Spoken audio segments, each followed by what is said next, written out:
स्वागत है बैंक साथी चैनल पर। आज हम कवर करेंगे weekly current affairs third week of May और ये होने वाला है 16 से 22 मई तक। जो भी करंट अफेयर्स है वो सबका एक साथ कंपाइलेशन। तो पहले हम बढ़ते हैं नेशनल न्यूज़ के ऊपर। नेशनल न्यूज़ में पहला न्यूज़ आ रहा है कि इंडिया को जो है चाबार पोर्ट मिल गया है 10 साल के लिए। चाबार पोर्ट के बारे में पता होगा, ये जो है ईरान में आता है और ये चाबार पोर्ट इंडिया के लिए इससे इंपॉर्टेंट है क्योंकि अगर इंडिया को कुछ भी सामान भेजना हो अफगानिस्तान तो पाकिस्तान जो है अलाउ नहीं करता। तो इसके लिए चाबार पोर्ट इंपॉर्टेंट है। इवन मिड ईस्ट में भी जाने के लिए इंडिया को जो है पाकिस्तान अलाउ नहीं करता। तो अब चाबार पोर्ट की वजह से अफगानिस्तान, मिड ईस्ट, इवन जो यूरोप यूनियन है उधर तक भी पहुंच सकता है। तो इसलिए चाबार पोर्ट इंपॉर्टेंट है। तो ये जो है मुमकिन कर पाया है bye partnership between India port global limited, जो कि एक India port global Chabahar free zone का ही एक सब्सिडरी है और इन्होंने पार्टनर किया है with port and maritime organisation जो कि ईरान का है। और ये पार्टनरशिप करके जो ईरान में 2 टर्मिनल है, एक टर्मिनल का नाम है शाहिद का करंतारी और दूसरा है शाहिद भाईस्त्री। तो इंडिया को जो मिला है वो शाहिद भाईस्त्री पोर्ट मिला है, मतलब कि बंदरगाह मिला है। और ये जो कॉन्ट्रैक्ट साइन हुआ है वो 10 साल का हुआ है। और इसमें जो है इंडियन पोर्ट ग्लोबल लिमिटेड ने बोला है कि हम जो भी ये कंपनी है ये जो है इन्वेस्ट करेगी 120 मिलियन इन इक्विटिंग द पोर्ट, मतलब कि पोर्ट को अच्छा करने के लिए इन्वेस्ट करेगी। और बोला है इंडिया ने ऑफर भी किया है कि ईरान को कि जो चाबार पोर्ट के रिलेटेड इंफ्रास्ट्रक्चर है उसके लिए जो इंडिया जो है 250 मिलियन यूएसडी तक जो है फंड करने के लिए तैयार है।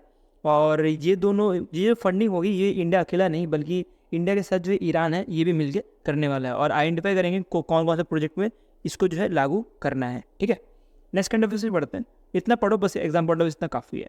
नेक्स्ट करंट अफेयर्स आ रहा है इंटर सर्विस ऑर्गेनाइजेशन एक्ट 2023। ये जो है एक्ट 2023 में आया था, लेकिन अब जाके मिनिस्टर ऑफ डिफेंस जो कि राजनाथ सिंह जी हैं, इन्होंने एक कमेंट पास किया था इसके ऊपर, तो जिसके से एग्जाम पॉइंट ऑफ से इंपॉर्टेंट है। तो पहले तो हम ये समझते हैं क्या है ये इंटर सर्विस ऑर्गेनाइजेशन एक्ट। इस एक्ट के अंतर्गत ये बोला गया था कि जो भी ये 3 आर्म फोर्स है हमारे पास, इंडियन आर्मी, इंडियन एयरफोर्स और इंडियन नेवी, ये तीनों को एक साथ ला के उसकी जो भी कैपेसिटी है उसके बेसिस पे या तो जो भी इनकी जो रिक्वायरमेंट है डिफेंस की, तो उसके बेसिस पे जो है इनको यूज़ किया जाएगा। और इसमें जो बोला गया है इस एक्ट के अंतर्गत, इसमें ये बोला गया था कि इसमें 2 पोस्ट होंगे जिसको 2 पोस्ट में सिलेक्ट किया जाएगा और उसके बेसिस पे वो पूरा कंट्रोल होगा। तो पहला पोस्ट है कमांडर इन चीफ और दूसरा पोस्ट है ऑफिसर इन कमांड। ये दोनों जो है पोस्ट है जिसके बेसिस पे ही जो एडमिनिस्ट्रेशन कंट्रोल है और इनकी जो डिसिप्लिनरी है ओवर दी सर्विस पर्सनल, ये दोनों ही देखेंगे। ठीक है, इसके साथ ही हम ये देख लेते हैं कि ये जो ऑफिसर इन कमांड होने वाला है, इसमें एक चीज़ बोली है कि इसमें कम से कम एक बंदा तो होना ही पड़ेगा। तो जो हमारे 3 सर्विस बताए ना, इंडियन आर्मी, इंडियन नेवी और इंडियन एयरफोर्स, इसमें से कम 2 बंदे ये 2 बंदे तो होने ही पड़ेंगे जो कि बिलोंग करेंगे और उनको जो है बनाया जाएगा ऑफिसर इन कमांड। और जो दूसरा है कमांडर इन चीफ, जो कमांडर इन चीफ बनने वाले हैं, ये जो हायर रैंक के ऑफिसर्स होते हैं, जो ब्रिगेडियर लेवल के ऑफिसर्स होते हैं इंडियन आर्मी में, या जो ग्रुप कैप्टन लेवल्स के ऑफिसर्स होते हैं इंडियन एयरफोर्स में, उनको जो है बनाया जाएगा। एग्जाम पॉइंट ऑफ व्यू से आपको इतना नहीं पढ़ना, आपको इतना पढ़ना है कि कमांडर इन चीफ जो है हायर लेवल रैंक वाले ऑफिसर्स को बनाया जाएगा और जो ऑफिसर इन कमांड है इसमें 2 बंदों को उठाया जाएगा, 2 पर्सन को उठाया जाएगा जो इंडियन आर्मी, इंडियन एयरफोर्स या इंडियन नेवी से बिलोंग करते होंगे। और ये भी जो है ऑफिसर्स लेवल के ही ग्रेड्स होंगे। ठीक है, लेकिन इनके जो ग्रेड्स होंगे ब्रिगेडियर लेवल के नीचे भी हो सकती है। नेक्स्ट करंट अफेयर्स आ रहा है मालदीव और इंडिया की तरफ से, जिसमें इंडिया ने जो है बजटरी सपोर्ट जो है देने के लिए एक्सटेंड कर दिया है 1 साल और ये बजटरी सपोर्ट कितना दे रहे हैं? $50 मिलियन। ठीक है, तो ये $50 मिलियन किस वजह से दिया जा रहा है और किस तरह दिया जा रहा है, किस तरह से दिया रहा है हम वो देखते हैं। ये दिया जा रहा है by tertiary bill, tertiary bill के तौर पे ये जो है दिया जा रहा है। अगर किसी बंदे को टर्शरी बिल नहीं पता तो आप इधर नीचे पढ़ भी सकते हो। ये जो गवर्नमेंट जो है बोरो करती है money for a short period के लिए, तो उसी को बोला जाता है टर्शरी बिल। और टर्शरी बिल जो है डिफरेंट डेट्स के लिए भी दिया जाता है। मैं ऑलरेडी इसको डेली में पढ़ा चुका हूँ, तभी मैं आपको बता देता हूँ कि tertiary bill max to max बन सकता है 364 डेज। इसी की वजह से जो मालदीव को जो पिछली बार जो दिया गया था वो 1 साल के लिए दिया गया था। तो मालदीव ने रिक्वेस्ट किया, जब जयशंकर जी फॉरेन की विजिट में थे मालदीव पे, तो मालदीव के जो फॉरेन मिनिस्टर हैं उन्होंने जयशंकर जी से रिक्वेस्ट किया, तो उसी के बेसिस पे ये जो है अब टर्शरी बिल 1 साल के लिए और एक्सटेंड कर दिया गया है। और ये एक्सटेंड करने वाली जो बैंक है वो है एसबीआई ने ये जो है एक्सटेंड किया टर्शरी बिल को। और इसके साथ ही आपको इसकी वैल्यू भी याद रखनी कितनी होने वाली है, 50 मिलियन यूएसडी की ये जो है वैल्यू होने वाली है। नेक्स्ट करंट अफेयर्स बोलते हैं। नेक्स्ट करंट अफेयर्स क्या है हमारा? नेक्स्ट करंट अफेयर्स सेना। आपने ये थोड़ा भी अगर करंट अफेयर्स फॉलो करते होंगे तो आपको आपने सेलर टनल के बारे में जरूर सुना होगा। ये सेलर टनल जो है अभी अभी रिसेंटली नरेंद्र मोदी जी ने अरुणाचल प्रदेश में इनॉग्रेट किया गया था। और ये सेलर टनल जो है अरुणाचल प्रदेश का एक लोकेशन है तवांग, वो लोकेशन को जो है पूरे के पूरे नॉर्थ ईस्ट से जाके वो पूरे के पूरे इंडिया जो मेनलैंड है वहाँ से कनेक्ट करता है। तो इसके लिए ये सेलर टनल बहुत ज़्यादा इंपॉर्टेंट हो जाता है। और इवन ये सेलर टनल की वजह से ही चाइना ने बोला भी था कि अरुणाचल प्रदेश जो है चाइना का पार्ट है। और अभी डिफरेंट डिफरेंट टेंशन चल रहा है, बट हमें टेंशन में फोकस नहीं करना क्योंकि वो यूपीएससी लेवल का कंसेप्ट है, हमें इधर सिर्फ करंट अफेयर्स में फोकस करना है। तो अभी जो सेलर टनल जो अरुणाचल प्रदेश का है, इसको जो है इंडिया का highest tunnel by the Indian international book of honour दिया गया है। और ये जो दिया गया है वो यूके द्वारा दिया गया है, ठीक है। अब देखो यार, मैंने पहले बताया ना कि ये तवांग जो है कहाँ पे है, ये बॉर्डर के सामने है। तो ये बॉर्डर के सामने, तो इसको बनाने वाले ऑर्गेनाइजेशन, आपको जब भी कोई बॉर्डर के सामने रोड बनाती है वो ऑर्गेनाइजेशन एक ही बनती है, वो होती है बॉर्डर रोड ऑर्गेनाइजेशन। तो बॉर्डर रोड ऑर्गेनाइजेशन ने ही ये जो है सेलर टनल बनाया था। और ये जो बनाया गया वो 13,000 फीट ऊपर बनाया गया और ये अंडर प्रोजेक्ट वर्तक के अंदर बनाया गया। और इसको जो construction carry out by Patel engineering limited इन्होंने बनाया है, ठीक है। इसके साथ जो हेल्प किया है इनका BRO का, वो क्या है, पटेल इंजीनियरिंग लिमिटेड ने। और ये दोनों ऑर्गेनाइजेशन ने मिलकर ही सेलर टनल बनाया है। आपको ये पूरा का पूरा जो मैंने आपको कहानी सुनाया ना, इतना ध्यान नहीं देना, जो आपको लिखा हुआ है ना ये पढ़ना है, ठीक है। तो कहानी इसलिए सुना रहा हूँ कि आपको थोड़ा ध्यान रहे कि सेलर टनल कहाँ पे है और सेलर टनल जो है इतना इंपॉर्टेंट क्यों है, क्योंकि अभी फ्यूचर में और भी सेलर टनल के ऊपर आ सकते हैं न्यूज़। तो वो उसके लिए आपको थोड़ा ध्यान रखना पड़ेगा कि सेलर टनल है कहाँ पे, चाइना के बॉर्डर के सामने है। और चाइना भी बार बार क्लेम करता रहता है, ये सब चीज़ें आपको थोड़ा पता होना चाहिए। पर एग्जाम पॉइंट ऑफ व्यू से आपको सिर्फ ये जो ब्लू और येलो करके मार्क कर रखा हुआ है, आपको यही सिर्फ पढ़ना है, बाकी कुछ नहीं पढ़ना, बाकी सब छोड़ दो। भाई नेक्स्ट करंट अफेयर से पढ़ते हैं। नेक्स्ट करंट अफेयर आ रहा है ONDC स्टार्टअप महोत्सव। ये पहला ऐसा महोत्सव बन रहा है जिसकी एग्जाम पॉइंट ऑफ व्यू से इंपॉर्टेंट है, ठीक है। पहले तो हम ये समझते हैं कि ONDC जो स्टार्टअप महोत्सव है, इसको बनाने वाले डिपार्टमेंट कौन है। ये है department for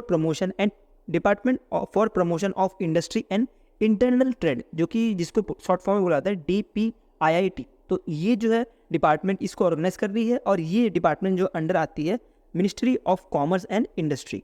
exam point of view से मिनिस्ट्री भी इंपॉर्टेंट होती है और जो ये डिपार्टमेंट है ये भी इंपॉर्टेंट होती है। और ये महोत्सव कहाँ पे बनाया जा रहा है, ये न्यू दिल्ली में बनाया जा रहा है। और ये जो महोत्सव है ये एक तरह का यूनिक कोलैबोरेशन है बिटवीन स्टार्टअप इंडिया इनिशिएटिव और ONDC, मतलब कि open network for digital commerce के बीच में, ठीक है। और इसको जो है अभी अप्रैल 2024 तक इसमें टोटल 5 लाख रजिस्टर्ड हो चुके हैं। अगर किसी भी बंदे को ONDC नहीं पता तो मैं इसको थोड़ा एक्सप्लेन कर देता हूँ। तो शॉर्ट में एक्सप्लेन करते, ज़्यादा लंबा नहीं खींचते इसको। ONDC में क्या होता है, मान लीजिए कोई सेलर है, उसके पास कोई एक आइटम है, ठीक है। सेलर है, उसके पास कोई एक आइटम है और उसको जो है वो आइटम अगर उसको सेल करना है अमेज़ॉन में, तो उसको एक अलग से वो आइटम लिस्ट करना पड़ेगा अमेज़ॉन में। और उसको मान लीजिए वही आइटम जो है फ्लिपकार्ट में भी सेल करना है, तो उसको अलग से फिर फ्लिपकार्ट में भी लिस्ट करना पड़ेगा। उसको अगर मीशो में भी सेल करना है तो उसको अलग से मीशो में भी लिस्ट करना पड़ेगा। तो ये सब चीज़ जैसे हट जाए, तो एक ही जगह पे जैसे कि वो आइटम जो भी है वो एक ही जगह पे लिस्ट हो और वहाँ से जो है जो भी बायर है वो खरीद सके। तो वैसे कुछ प्लेटफॉर्म बनाया है ONDC। मतलब अगर सेलर जो है वो अगर ONDC में डालता है तो वो जो है वो अमेज़ॉन से भी वो सामान खरीद सकता है, फ्लिपकार्ट से भी खरीद सकता है, ये मीशो से भी खरीद सकता है, ठीक है।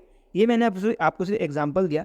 अब तक अमेज़ॉन और फ्लिपकार्ट जो है ONDC के पार्ट नहीं हुए हैं पूरी तरह, लेकिन धीरे धीरे फ्यूचर में हो जाएंगे। लेकिन जो छोटे छोटे स्टार्टअप्स हैं, जैसे जो टेक स्टार्टअप्स है, उन्होंने जो है ONDC में पार्ट बन चुके हैं। इवन पेटीएम, फ़ोनपे, इन्होंने भी ONDC का पार्टनर बन चुके हैं, ठीक है।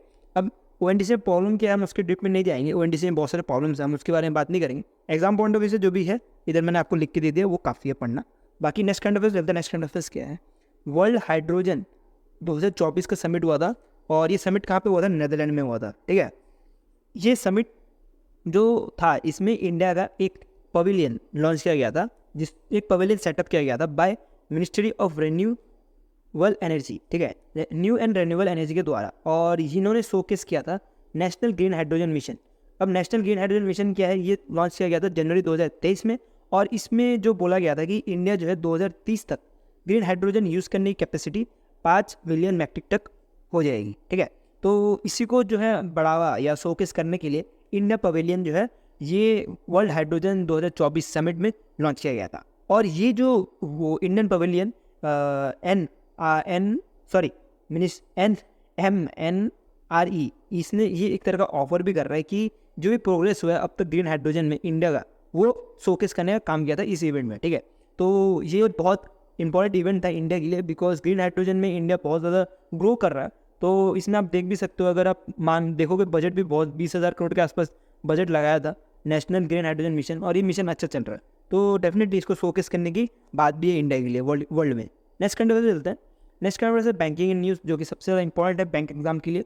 तो हम पहले पढ़ते हैं बैंकिंग एंड न्यूज़ में क्या आ रहा है कि बैंक ऑफ इंडिया ने किसके साथ पार्टनर किया? इंडियन कोस्ट गार्ड के साथ पार्टनर किया, और ये एक तरह का BOI रक्षक सैलरी या BOI रक्षक सेविंग्स स्कीम जो है निकाला है। और ये स्कीम के अंतर्गत बोला गया है जो भी पर्सनल होंगे ऑफ ऑल रैंक, जो इंडियन कोस्ट गार्ड के जो भी पर्सनल है वो, या जो भी अग्निवीर है, इवन जो एक्स सर्विस मैन है, वो भी जो है इस स्कीम के अंतर्गत लाभ ले सकते हैं। और इस स्कीम के अंतर्गत ये बोला गया है कि ये जो है एक तरह का मिनिमम बैलेंस रिक्वायरमेंट अकाउंट रहेगा, जिसमें जीरो बैलेंस है तो नील बैलेंस भी रख सकते हो। जैसे कि आपकी इधर आपने कोई भी बैंक का अगर आपने अकाउंट खोल के रखा होगा, आप एग्जांपल लेते हैं SBI का ही, तो अगर आपने SBI का अकाउंट खोल के रखा है तो आपको मिनिमम बैलेंस जो है उस पर 3,000 रुपये रखने पड़ते हैं। तो अगर आपने ICICI का अकाउंट खोला है तो आपको 10,000 रुपये मिनिमम बैलेंस रखने पड़ते हैं। तो वैसा कुछ ये नहीं है, वैसा कुछ नहीं करने के लिए ही कुछ मतलब जीरो बैलेंस में भी खोल पाए अकाउंट, वैसा कुछ करने के लिए ये जो है BOI और इंडियन कोस्ट गार्ड ने पार्टनर करके रखा हुआ। इवन मैं आपको बताना चाहूँगा कि BOI अकेला नहीं है जिन्होंने ये पार्टनर करके रखा हुआ है। इसके साथ जो Indian air force, Indian navy, Indian army, इन जो पुलिस है, उन्होंने भी जो है ये BOI के साथ पार्टनर करके रखा हुआ है अंडर दी रक्षक सेविंग स्कीम के अंतर्गत। ठीक है, तो अब आप क्वेश्चन भी पूछ सकते हो कि SBI में तो एक नेट जीरो वाला स्कीम वाला वो भी आता है, और इवन नो फील अकाउंट भी होता है, इसमें जो है नील में अकाउंट खोल सकता है। तो उस सब में कुछ रिस्ट्रिक्शंस होती है। जैसे कि SBI में जो नेट जीरो वाला अकाउंट खुलता है, जिसमें जीरो बैलेंस रखने की जरूरत पड़ती है, उसमें 50,000 रुपये की लिमिट होती है कि आप अपने अकाउंट में जो है 50,000 से ऊपर नहीं रख सकते।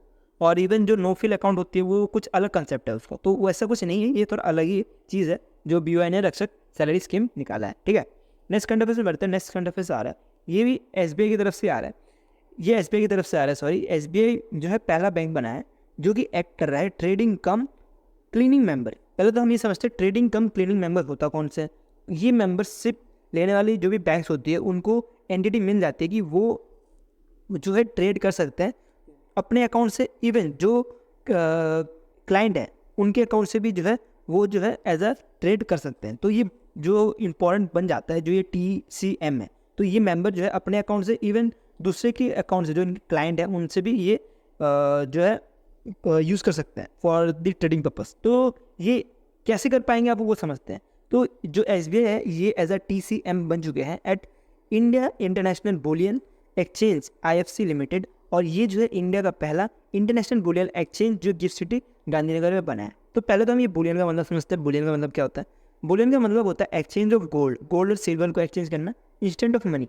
मतलब मनी को इधर एक्सचेंज नहीं किया जाएगा, बल्कि इसकी जगह पे गोल्ड और सिल्वर को जो है एक्सचेंज किया जाएगा। तो अब मान लीजिए कि SBI, जैसे RBI को पता होगी, RBI जो है रिजर्व रखती है, ठीक है, गोल्ड। ऐसे SBI भी कुछ ना कुछ रिजर्व रखती हुई ना गोल्ड का। तो SBI के पास जो गोल्ड का रिजर्व होगा वो तो यूज़ करेगी। उसके साथ जो दूसरे उनके क्लाइंट होंगे वो भी अगर गोल्ड का रिजर्व रखते हैं SBI के पास, तो वो भी जो है SBI जो है वो क्लाइंट का भी जो गोल्ड का रिजर्व है वो यूज़ कर सकते हैं, और वो जो है इंटरनेशनली फॉरेन में भी ट्रेड कर सकते हैं। तो उसी की वजह से ये बोला गया है फर्स्ट इंटरनेशनल बुलियन एक्सचेंज जो बन चुका है वो SBI बैंक बन चुका है। ठीक है, नेक्स्ट करंट अफेयर्स बढ़ते हैं। नेक्स्ट करंट अफेयर्स क्या है हमारा? नेक्स्ट करंट अफेयर्स आ रहा है कि HDFC ने लॉन्च किया पिक्सल। पिक्सल क्या है? पिक्सल जो है पहला वर्चुअल क्रेडिट कार्ड है जो कि अलाउ करेगा यूज़र को कि वो डिज़ाइन कर सकते हैं अपने आप से, और पर्सनल बेनिफिट के हिसाब से जो भी ऑफर है उसके हिसाब से डिज़ाइन कर सकते हैं। ठीक है, इसके बारे में मैंने बहुत अच्छे से समझाया हुआ था, तभी मैं थोड़ा बहुत समझा देता हूँ कि वर्चुअल क्रेडिट कार्ड का मतलब क्या हुआ। अब मान लीजिए आपके पास कोई फिजिकल क्रेडिट कार्ड है, ठीक है, आपने उसको फोटो लिया, उसमें आपने पिन नहीं, जो भी आपका कार्ड का नंबर है वो लिखा, फ़ोटो में लिया, और उसके साथ आपने CVV का नंबर भी ले लिया, एक्सपायरी डेट सब कुछ ले लिया। उसके बाद आपको कभी भी फिजिकल कार्ड छूने की भी ज़रूरत नहीं है। आप जो आपके जो फोटो है ना डिजिटल फॉर्म में, आप उसी के बेसिस पे जो भी आपको ट्रांजेक्शन है वो कर सकते हो, और लेकिन उसके लिए आपको OTP या तो पिन तो चाहिए होगा, तो वो चीज़ कर सकते हो। तो वैसे ही कुछ HDFC ने लॉन्च किया पहला वर्चुअल क्रेडिट कार्ड जो कि वर्चुअली अवेलेबल होगा, डिजिटली नहीं होगा, और ये जो है हेल्प करेगा यूज़र को कि वो डिज़ाइन कर सकते हैं अपने कार्ड अपने पर्सनल बेनिफिट के हिसाब से और ऑफर्स के हिसाब से। ठीक है, तो ये जो है अगर लेना है किसी भी HDFC पर्सन को, तो उसके लिए उसको रजिस्टर करना पड़ेगा पेज ऐप, जो कि HDFC का मोबाइल एप्लीकेशन है इसके अंतर्गत। ये एग्जाम पॉइंट से इंपॉर्टेंट नहीं है, लेकिन पता होना चाहिए पेज ऐप जो है HDFC का मोबाइल एप्लीकेशन है। नेक्स्ट चीज़ चलते हैं कि पिक्सल जो है, जो मैंने बताया कि पिक्सल जो है पहला वर्चुअल क्रेडिट कार्ड है, इसके दो सब कैटेगरी बनाई गई है। पहली कैटेगरी है पिक्सल प्ले। तो पिक्सल प्ले जो है वो क्या करेगा कि एनेबल करेगा यूज़र को कि वो सेलेक्ट कर सकते हैं मर्चेंडाइज जिसकी वजह से उनको जो है कैशबैक और ज़्यादा मिल सके। जैसे कि कोई बंदा जो है अमेजोन से ज़्यादा शॉपिंग करता हो या फ्लिपकार्ट से ज़्यादा शॉपिंग करता हो, तो वो जो है मर्चेंडाइज एज अ फ्लिपकार्ट रखेगा, तो उसको जिसके से ज़्यादा कैशबैक मिल सके HDFC की तरफ से। ऐसा कुछ है पिक्सल प्ले। नेक्स्ट आता है कि जो कलर है वो भी जो है चेंज कर सकता है, ठीक है, जो कार्ड का कलर है वो भी चेंज किया जा सकता है by using the pixel play के अंतर्गत, ठीक है। और बिलिंग डेट भी जो है सिलेक्ट कर सकता है पिक्सल प्ले के अंतर्गत। नेक्स्ट है जो पिक्सल गो जो है वो टारगेट कर रहे हैं न्यू यूज़र्स को। जैसे कि एग्जिस्टिंग यूज़र्स है वो यूज़ नहीं कर सकते पिक्सल गो को, लेकिन जो न्यू यूज़र्स है जो कि क्रेडिट कार्ड की दुनिया में घुसना चाहते हैं, तो उनके लिए जो है पिक्सल गो जो है बनाया गया है। और इसमें एक फैसिलिटी रखी गई है कि ये जो है फ्लेक्सिबिलिटी ऑफ पेमेंट रखा गया है। मतलब कि जो है flexibility in payment in sorry ये तो वो हो गया, मैं आपको PDF पे सही कर दूंगा। पे इन पार्ट्स, मतलब कि EMI के थ्रू भी पे कर सकते हैं और अपना जो भी इनका क्रेडिट स्कोर है वो जो है इंक्रीज़ कर सकते हैं बाय यूजिंग दी पिक्सल को। जैसे कि आपको पता होगा कि क्रेडिट स्कोर अगर आपको यूज़ करना है तो आपको जो है क्रेडिट कार्ड या क्रेडिट कार्ड से पे करना पड़ता है, और आप अगर टाइम पे पे करते हो तो आपका जो क्रेडिट स्कोर है वो बढ़ते रहता है। तो वो हेल्प करता है आपका सिविल बढ़ाने के लिए, और इसकी बेसिस पे आपको लोन ये सब जो है ज़्यादा जल्दी मिलता है। तो उसी की वजह से जो है और ज़्यादा बढ़ावा देने के लिए क्रेडिट कार्ड को तो ये पिक्सल गो जो है HDFC की तरफ से लॉन्च किया गया है। नेक्स्ट करंट अफेयर्स पे चलते हैं। नेक्स्ट करंट अफेयर्स है टाटा AIG ने लॉन्च किया इंडिया का पहला satellite in orbit insurance policy. अभी इन ऑर्बिट इंश्योरेंस पॉलिसी जो है ये अलग होता है, जो लॉन्च का कवर होता है उससे। तो जब भी कभी सैटेलाइट कभी ऑर्बिट में घूम रहा हो तो उस केस में जो भी सैटेलाइट मैन्युफैक्चर है उनको जो है थर्ड पार्टी इंश्योरेंस देने का काम कर रही है Tata AIG। Next current affairs बढ़ता है। नेक्स्ट करंट अफेयर्स आ रहा है कि सेबी ने मैंडेटरी कर दिया है जो भी manager of alternative investment fund के जो भी मैनेजर है उनको उनमें से कोई एक मैनेजर ऐसा होना चाहिए जिसके पास NISM सीरीज XIXC का सर्टिफिकेट होना अनिवार्य कर दिया है। और इसका आप डेट भी देख सकते हो, 10 मई 2024 से ये लागू कर दिया है। मतलब कि कुछ जो भी मैनेजर होंगे अल्टरनेटिव इन्वेस्टमेंट फंड के, तो उनको जो है कम से कम उनके एक बंदे को वो सर्टिफिकेट लेना पड़ेगा NISM से, ठीक है। मैंने ये alternative investment fund even NISM के बारे में ऑलरेडी एक्सप्लेन कर चुका हूँ डेली करंट अफेयर्स में बहुत अच्छे से। इवन मैंने इधर ऐड कर दिया, आप यहाँ से वो चीज़ पढ़ सकते हो। नेक्स्ट करंट अफेयर्स चलते हैं मोडी रैंकिंग के ऊपर। मोडी की रैंकिंग आई है कि फाइनेंशियल ईयर 2025 में जो 6.6% की ग्रोथ है इंडिया की GDP की, और जो फाइनेंशियल 2026 में जो इंडिया की ग्रोथ होने वाली है वो 6.2% होने वाली है। इसके साथ ही जो पिछले साल का जो मोडी का ग्रोथ था 2000 पिछले साल का ही फाइनेंशियल ईयर 2024 का, तो उस केस में जो मोडी ने जो रेटिंग देकर रखी है अभी वो 8% की है, ठीक है। लेकिन इसके साथ मैं आपको बताना चाहूँगा कि अगर आपका एग्जाम सितंबर में, जैसे RRBO की तैयारी कर रहे हो तो सितंबर में होगा, तो अगर आप सितंबर में एग्जाम है तो अगस्त और जुलाई ये 2 में जो भी प्रिडिक्शन करते हैं GDP प्रिडिक्शन, आपको वो ज़्यादा पढ़ना इंपॉर्टेंट है एज़ कम्पेयर टू अभी से अगर आप तैयारी कर रहे हो, क्योंकि ये याद भी नहीं रहेगा और इवन ये मोडी जो है चेंज कर देगा, इसका मूड चेंज हो जाएगा, तो इसलिए इसमें ज़्यादा फोकस नहीं करना। नेक्स्ट करंट अफेयर चलते हैं कि ADB जो कोई एशियन डेवलपमेंट बैंक भी बोला जाता है, तो एशियन डेवलपमेंट बैंक ने जो है 148.5 मिलियन लोन दिया है टू सिक्किम इलेक्ट्रिसिटी बोर्ड। ये बहुत बड़ा एक न्यूज़ है, लेकिन मैंने आपको शॉर्ट में बताया कि ये एक इलेक्ट्रिसिटी बोर्ड को दिया गया है और ये सिक्किम को दिया गया। आपको ये 2 वर्ड याद रखना है, इसके साथ कितना लोन दिया गया आपको इतना चीज़ याद रखना है, बस बहुत है एग्जाम के लिए। अभी इवन ADB और जो वर्ल्ड बैंक ये सब लोन देते हुए है उसमें क्वेश्चन आने कम हो गए, लेकिन कभी कभी क्लर्क में क्वेश्चन आ जाता है, तो इसलिए आपको इस पर भी ध्यान देना है। नेक्स्ट करंट अफेयर चलते हैं। नेक्स्ट करंट अफेयर आ रहा है कि SBI ने इंट्रोड्यूस किया बीमा सेंट्रल। तो ये जो है इंडिया का पहला इंश्योरेंस पोर्टफोलियो मैनेजमेंट प्लेटफॉर्म में ज्वाइन करने वाला मेंबर बन चुका है SBI, और ये जो है बीमा सेंट्रल इसको डेवलप किया गया था by CAMS insurance repository service limited के द्वारा। तो पहले तो हम ये समझते हैं कि बीमा सेंट्रल होता क्या है। बीमा सेंट्रल में जो भी पॉलिसीज़ है, जैसे कि मान लीजिए किसके पास हेल्थ इंश्योरेंस है, किसी के पास लाइफ इंश्योरेंस है, किसी के पास मोटर इंश्योरेंस है, तो ये सारा का सारा इंश्योरेंस जो है एक ही जगह पे प्रोवाइड किया जाए, वो भी इलेक्ट्रिकली, तो वैसे उसी के लिए ये बीमा सेंट्रल जो है पोर्टल बनाया गया है। और इस बीमा सेंट्रल पोर्टल के अंदर अब ये एक ही साथ सारे के सारे पॉलिसी को एक साथ लाने के लिए एक यूनिक नंबर तो होना पड़ेगा ना, तो उसी यूनिक नंबर को जो है ये बोला जा रहा है एक मिनट में इसको मार्क कर लो, इलेक्ट्रॉनिक इंश्योरेंस अकाउंट। तो ये इलेक्ट्रॉनिक इंश्योरेंस अकाउंट ये एक तरह का नंबर होगा जिसमें जितने भी इंश्योरेंस जो लिंक होंगे किसी भी पर्सन के ऊपर, तो वो एक साथ दिखा देगा, उसके जो डिटेल्स है वो भी दिखा देगा, वो पॉलिसी होल्डर का नाम, पॉलिसी नंबर, ये सब कुछ आपको इलेक्ट्रॉनिक फॉर्म में मिल जाएगा इन बीमा सेंटर। और ये करने वाली पहली SBI जनरल इंश्योरेंस कंपनी बन चुकी है। ठीक है, इसके बाद नेक्स्ट करंट अफेयर्स में बढ़ते हैं। नेक्स्ट करंट अफेयर्स क्या है? H D F C bank ने पैसे उठाए हैं 500 मिलियन। कहाँ से उठाए ये पैसे? इंटरनेशनल फाइनेंशियल कॉर्पोरेशन से। और ये क्या करेंगे? सपोर्ट करेंगे जो भी अनडिजर्व्ड वुमेन बोरोवर्स हैं उनको। और ये जो है प्रमोट करेंगे जो माइक्रो फाइनेंस लोन है उनको। ठीक है, प्रोवाइड करेंगे माइक्रो फाइनेंस लोन को टू सेल्फ हेल्प ग्रुप और जो जॉइंट लाइबिलिटी ग्रुप्स होते हैं उनको। ठीक है, इतने ही काफ़ी है एग्जाम पॉइंट से पढ़ना, बाकी कुछ काम करनी है। नेक्स्ट करंट अफेयर्स चलते हैं। एच डी एफ सी बोल रहा हूँ, एच डी एफ सी आ गया। तो S B I mutual fund ने लॉन्च किया है SBI ऑटोमोटिव अपॉर्चुनिटी फंड। और ये जो है क्या फंड होने वाला है वो आप नीचे येलो से पढ़ सकते हो। ये पहला kind of active mutual fund है, तो ये एग्जाम पॉइंट से इससे इम्पॉर्टेंट हो जाता है। और ये म्यूचुअल फंड क्या करेगा? इन्वेस्ट करेगा in the stock of automobiles companies, जैसे कि कोई कार वाली कंपनी है, ट्रक वाली कंपनीज है, वो कंपनीज में इन्वेस्ट करने वाली पहली जो बैंक बन चुकी है, पहला जो म्यूचुअल फंड बन चुका है वो SBI का म्यूचुअल फंड बन चुका है। और ये डोमेस्टिकली इवन जो इंटरनेशनली भी ये जो है प्रोवाइड करेंगे। नेक्स्ट करंट अफेयर्स आ रहा है कि जो येस बैंक है इन्होंने कुछ येस ग्रेनोर करके निकाला है। ये क्या है? ये एक तरह का सेविंग अकाउंट और डीमैट बोल रहा हूँ मैं, डेबिट कार्ड का एक कुछ बनाया है। तो ये एग्जाम पॉइंट से इंपॉर्टेंट है, तो पढ़ लो क्या है। बाकी आप यहाँ से पढ़ सकते हो, इतना कुछ इंपॉर्टेंट नहीं है, डिटेल में एक्सप्लेन नहीं कर सकते इसको। नेक्स्ट करंट अफेयर्स चलते हैं schemes in news. Government schemes in news में आ रहा है ड्रोन दीदी स्कीम, जैसे कि आप पढ़ सकते हो। इसमें 2023 में लॉन्च किया गया था। और इसमें ये बोला गया था कि टोटल 15,000 वुमेन को ट्रेन किया जाएगा कि वो ड्रोन ऑपरेशन जो है यूज़ कर पाए फॉर एग्रीकल्चर पर्पस। ठीक है, तो इसको जो है बढ़ावा देने के लिए दो ऑर्गेनाइजेशन ने ये एक MU साइन करके रखा हुआ है। ये है ministry of skill development and enterprise और दूसरा है महिंद्रा एंड महिंद्रा लिमिटेड। और ये दोनों ऑर्गेनाइजेशन क्या करने वाली है? ये जो ड्रोन दीदी इनिशिएटिव है इसको और बढ़ावा देगी बाय लॉन्चिंग 2 पायलट प्रोजेक्ट। और वो 2 पायलट प्रोजेक्ट का लोकेशन बहुत ज़्यादा इंपॉर्टेंट है। पहला लोकेशन है national skill training institute Hyderabad Telangana और national skill training institute Noida Uttar Pradesh. ये दोनों लोकेशन को चॉइस किया है for the pilot project for drone Didi Yojana. ठीक है, इसके साथ ही मैं आपको जो भी स्कीम्स है ना वो मैं प्रोवाइड कर दूंगा।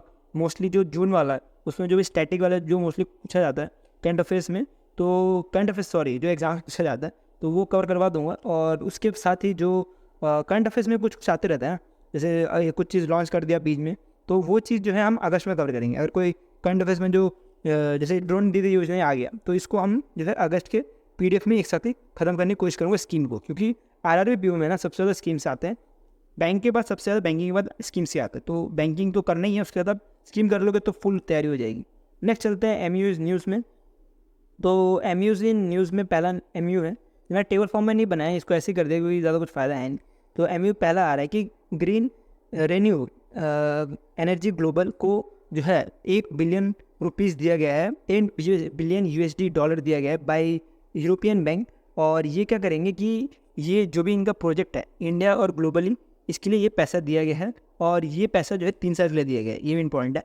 और ये जो है पार्टनरशिप जो है हेल्प करेगी इंडिया का जो नेट ज़ीरो का एम है 2070 तक वो कंप्लीट करने के लिए। नेक्स्ट करंट अफेयर्स चलते हैं। Tata AIG general insurance company ने पार्टनर किया हुआ है और के साथ। और ये क्या करेंगे, जो भी और के एम्प्लॉय हैं इनको जो है लाइफ इंश्योरेंस देने का काम करेगी। मतलब जो भी लाइफ इंश्योरेंस कवर हो गया तो हेल्थ इंश्योरेंस देने का काम करेगी। और इसका जो इंश्योरेंस का कवर होने वाला है वो 25 लाख रुपए रहने वाला है।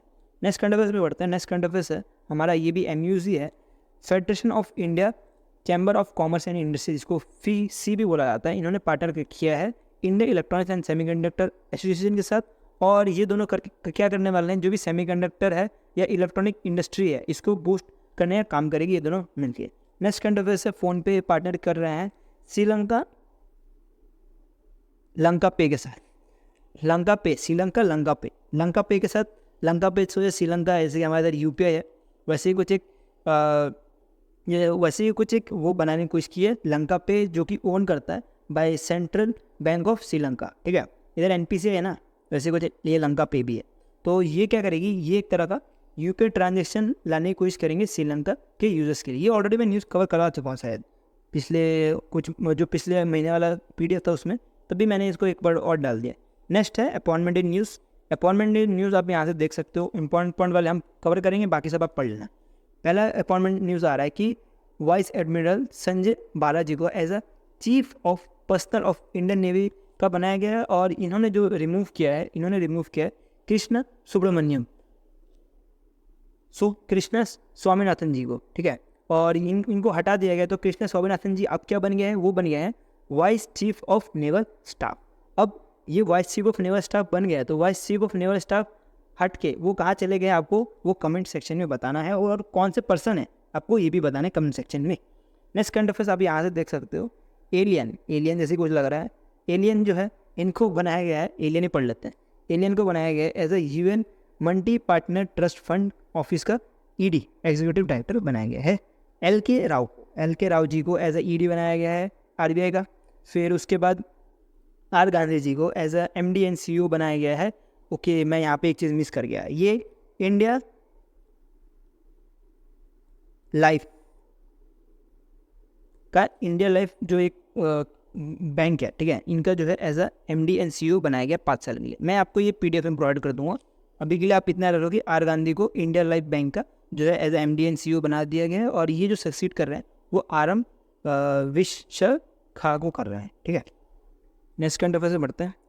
नेक्स्ट करंट अफेयर्स आप यहाँ से पढ़ सकते हो, ये इतना इंपॉर्टेंट नहीं है, मैं ऑलरेडी लिख देता हूँ लेस इंपॉर्टेंट। तब भी आप एग्जाम में थोड़ा सा ध्यान दे देना इस पर, ये लेस इंपॉर्टेंट है क्योंकि इसमें क्वेश्चन नहीं बनते तो बहुत कम बनते हैं। तभी एक बार पढ़ लो जो है, ठीक है। मैं इसको रिपीट नहीं करूँगा, जो लिखा हो उसको रिपीट कर क्या मतलब बनता है।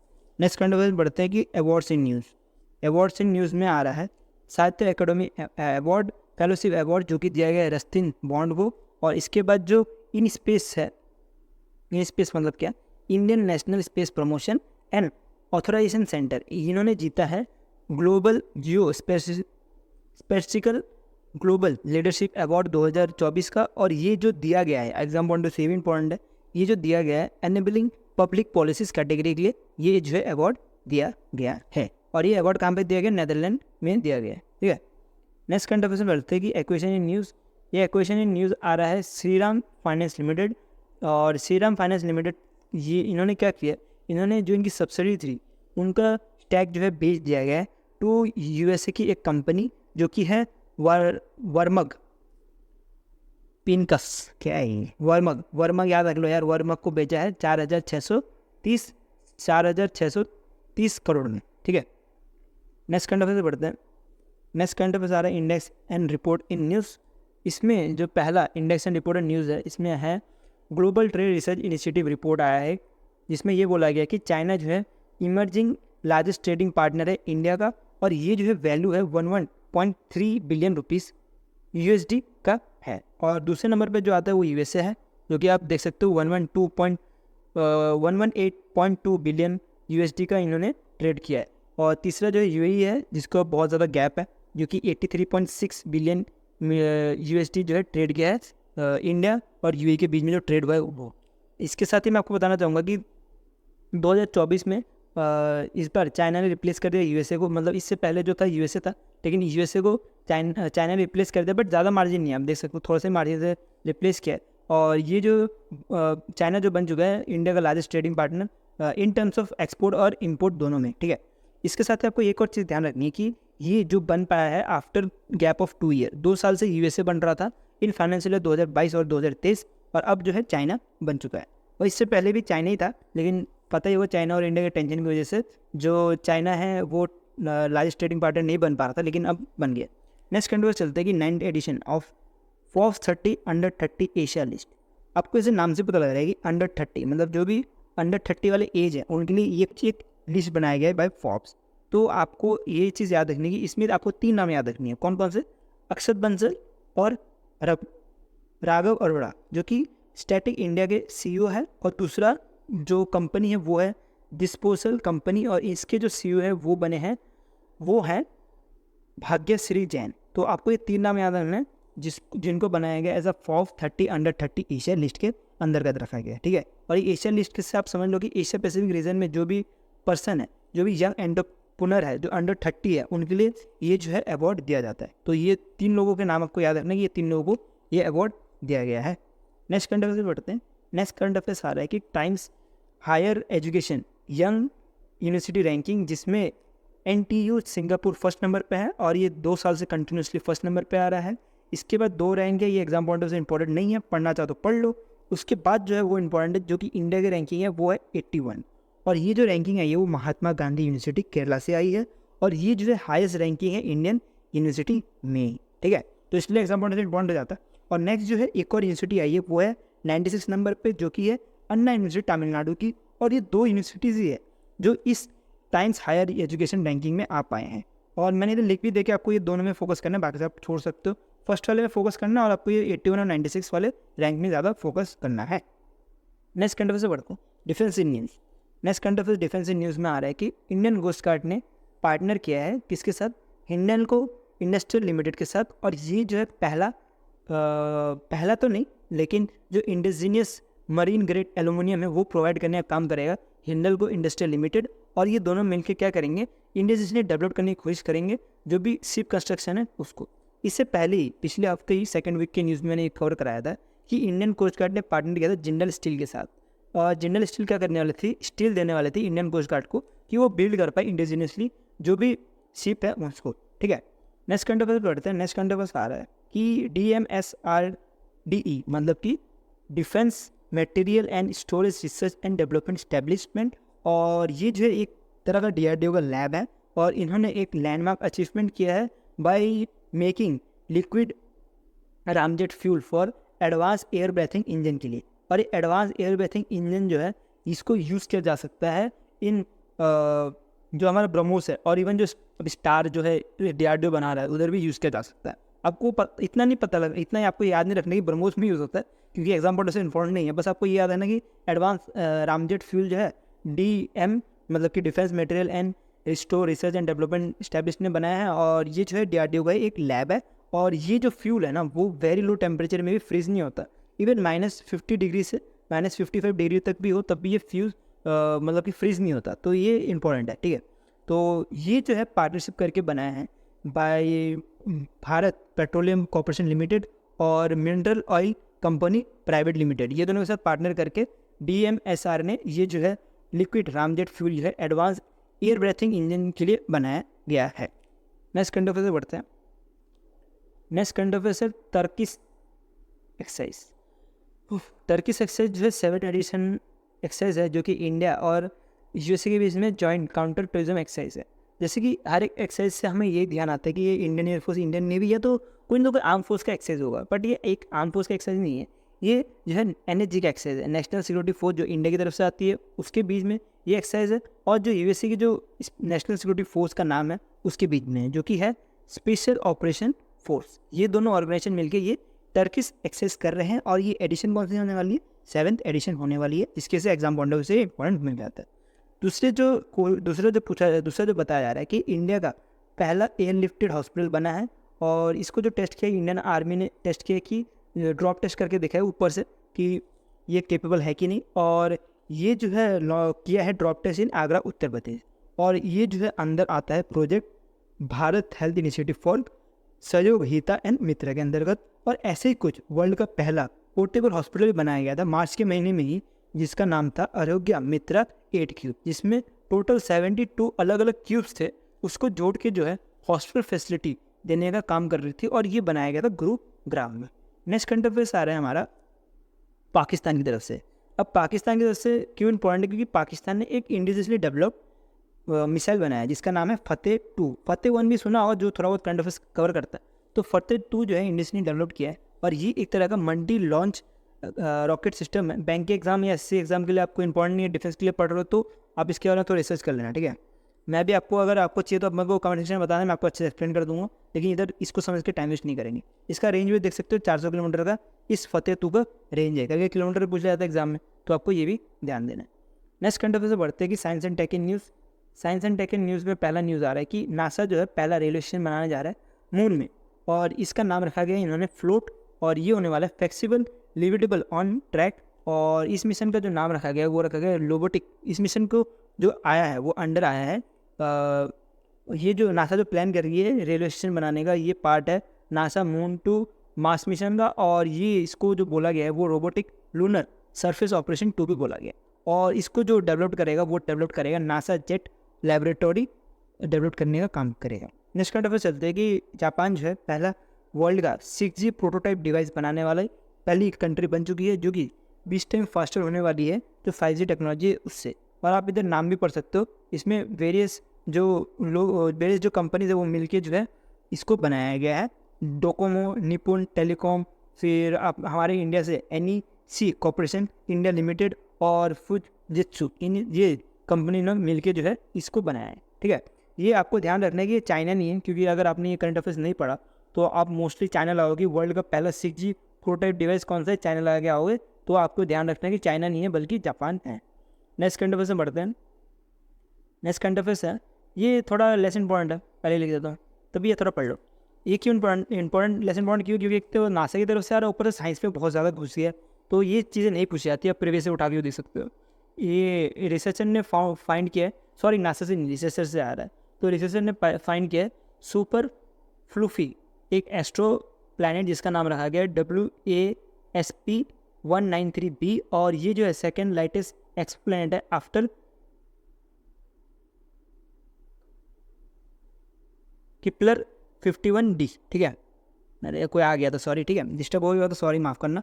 ये जो है एक तरह का ये नेपट्टून लाइक डेंसिटी था, और लेकिन जो WASP है वो एक तरह का कॉटन कैंडी लाइक डेंसिटी है। ये भी आपको थोड़ा ध्यान रखना है। ठीक है, एग्जाम पॉइंट से मेरे ख्याल से लेस इंपॉर्टेंट है, लेकिन एक दो बार करके पूछ लिया जाता तो फिर तब इसलिए पढ़ लेना है। इसमें क्या क्या पढ़ना है, थोड़ा एक और एक्सप्लेन कर दूँ। एक तो ये WASP है पढ़ना है, और ऊपर से कॉटन कैंडी लाइक डेंसिटी होने वाली है इसकी। इसके साथ ही आपको ये पढ़ना है कि सेकंड लार्जेस्ट एक्सपो प्लैनेट है, और ये जो है 5BD का 551D का जो है सेकंड लार्जेस्ट है, मतलब 51D जो फर्स्ट लार्जेस्ट एक्सपो प्लैनेट है और ये सेकंड लार्जेस्ट एक्सपो प्लैनेट है। ये इतना ही काफ़ी एग्जाम पॉइंट ऑफ व्यू से। नेक्स्ट कंट्रोवर्सी बढ़ते हैं sports in news. Sports in news में ये आ रहा है कि कार्ल्स मैग्नस, अपने इनका नाम तो सुना ही होगा, चेस मास्टर, इन्होंने जीता है 2024 का Superbet Poland rapid and blitz award tournament, और ये जो है वर्ल्ड चेस टूर था पोलैंड में, तो ये जीत लिया गया, और इसमें जो 2 इंडियन के रैंक भी आप यहाँ से पढ़ सकते हो। नेक्स्ट कंट्रोवर्सी चलते हैं। नेक्स्ट कंट्रोवर्सी आ रहा है दोहा डायमंड लीग 2024 का, जिसमें नीरज चोपड़ा जी को सेकंड रैंक मिला है। मैं कभी भी नहीं बोलता आपको सेकंड स्पॉट कभी भी याद करना है, इवन आप हर एक एग्जाम में उठा के देख लो, आपको गोल्ड मेडल पूछा जाता है, सिल्वर मेडल कोई याद नहीं रखता, और इवन कहीं क्वेश्चन सिल्वर मेडल पे आ भी जाता है ना, तो ऐसे क्वेश्चन आते हैं कि नीरज चोपड़ा जी जो है सेकंड स्पॉट पे आए हैं, और वो कहाँ पे आए हैं, दोहा डायमंड लीग 2024 में। और ये एग्जाम पॉइंट इसलिए इंपॉर्टेंट हो जाता है कि अभी ओलंपिक होने वाला है पेरिस में, तो उससे पहले ही नीरज चोपड़ा का ये दोहा डायमंड लीग इंपॉर्टेंट बन जाता है। और इवन दोहा डायमंड लीग में नीरज चोपड़ा पिछली बार गोल्ड जीते थे, तो इसके लिए ये पूछा जा सकता है कि इस बार कौन से नंबर पे आए थे, तो इस बार सेकंड नंबर पे आए हैं, और फर्स्ट नंबर पे जाकुब आए हैं जो कि चेक रिपब्लिक के हैं। ठीक है, और ये इन्होंने जो भाला फेंका था, जो जेवलिन थ्रो की थी, वो 88.38 मीटर का किया था, और नीरज चोपड़ा जी ने जो किया था वो 88.36 मीटर का किया था। तो आप देख सकते हो सिर्फ 2 सेंटीमीटर गैप था नीरज चोपड़ा जी के बीच में और जो विनर है उनके बीच में, दोहा डायमंड लीग 2024 में।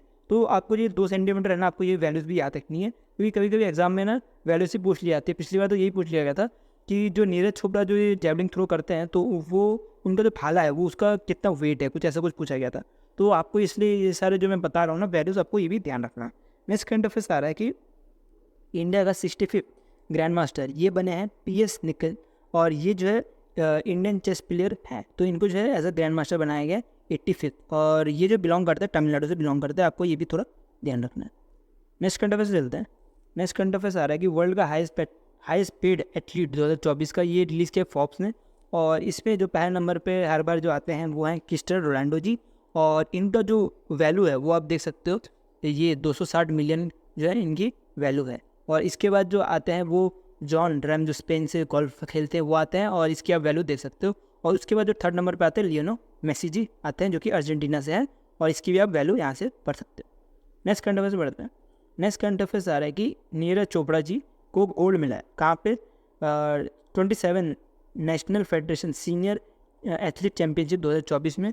और इस बार जो नीरज चोपड़ा जी ने जो थ्रो किया था वो थ्रो किया था 82.27 मीटर का। ठीक है, ये बहुत कम है एज़ कम्पेयर टू जो पिछली बार दोहा कप में 88 मीटर का थ्रो मारा था, लेकिन कोई बात नहीं, तब भी गोल्ड मेडल जीत गए, क्योंकि इनके जो बाद जो सिल्वर मेडल जीते थे DP मनु, उनका जो थ्रो था वो 82.06 का ही थ्रो था। आई थिंक ज़्यादा गैप नहीं है, लेकिन तब भी नीरज चोपड़ा जी फर्स्ट आ गए, और दूसरे जो थे वो उत्तम पटेल जी थे महाराष्ट्र से।